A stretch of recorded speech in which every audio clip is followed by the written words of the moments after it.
আচ্ছা বলেন তো, আজ থেকে 30 বছর পেছনে ব্যাক টু দ্য হিস্ট্রিতে যদি আমরা যাই, 70-এর দশকে, 80-র দশকে বাংলাদেশের কোন একটা গ্রামের কথা, একটা পল্লীর কথা আপনি একটু চিন্তা করেন তো।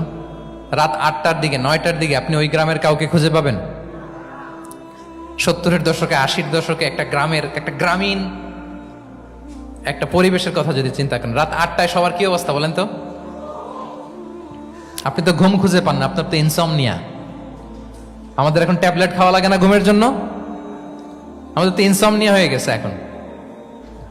কিন্তু আজ থেকে বেশি দূরে না, 30 বছর আগের একটা গ্রামীণ পরিবেশের রাত 8টার পরিবেশ হচ্ছে সবাই ঘুম।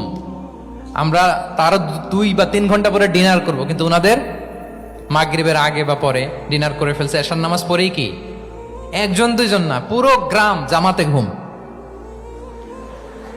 পুরো গ্রাম জামাতের সাথে ঘুম। তো যে লোকটা 8টার দিকে ঘুমালো, উঠবে কখন বলেন?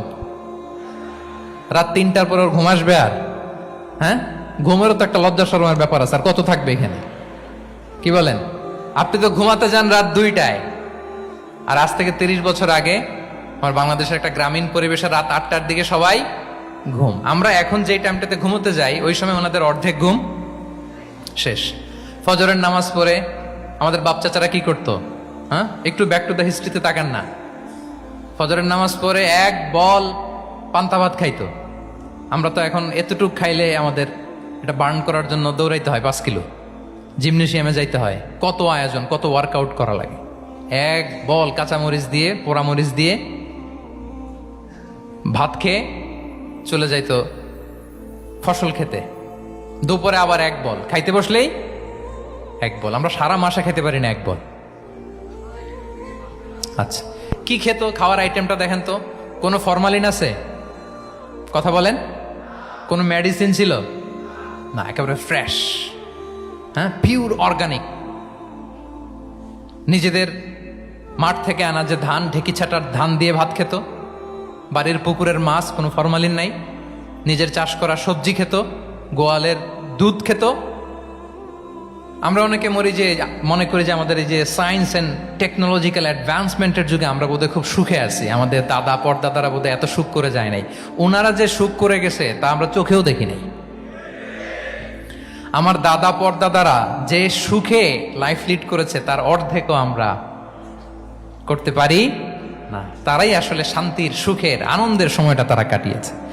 তাহলে সম্মানিত সুধীমণ্ডলী, পুরো আমি আপনাদেরকে বোঝানোর চেষ্টা করছি যে ইসলামিক লাইফস্টাইল নিয়ে why we should talk about Islamic lifestyle. কারণ পুরো সিস্টেমটাকে তারা কলাপস করেছে, করাপ্ট করেছে। The food habit, the lifestyle, the sleeping style, সব চেঞ্জ করেছে। তো এই জন্য আল্লাহর দেয়া ফিতরাতকে যেন আমরা প্রিজার্ভ করি, আমরা সচেতন হই। এখনই যদি সচেতন না হই, ডিজাস্টার আমাদের জন্য অপেক্ষা করছে। Just wait and see. তাহলে ইসলামিক লাইফস্টাইল হচ্ছে একটা ফিতরা বেসড লাইফস্টাইল। এই ফিতরাকে আমাদেরকে প্রিজার্ভ করতে হবে। তাহলে 3টা পয়েন্ট বলে ফেলছি অলরেডি, যদি আপনাদের মনে থাকে। প্রথমে কি বলেছিলাম?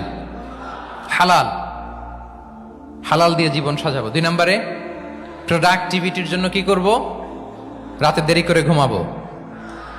তাহলে আগে আগে ঘুমাবো, ফলে আগে আগে ঘুম থেকে জেগে কাজ শুরু করব। 3 নম্বরে ফিতরা, মানে আল্লাহর দেয়া প্রাকৃতিক যে নিয়ম, মানে আলোর সাথে সাথে আমার জীবন শুরু, আলো নাই আমিও ঘুমাই পড়বো। কি বলেন?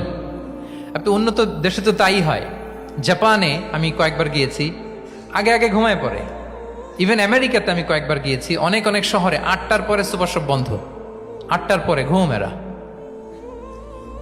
আমরা হাঁটছি কোন দিকে? আমরা একটু নিজেদেরকে প্রশ্ন করি। তাহলে 3 নম্বর হচ্ছে ফিতরা বেসড যে লাইফস্টাইল, এটার দিকে আমাদেরকে ফিরে আসতে হবে।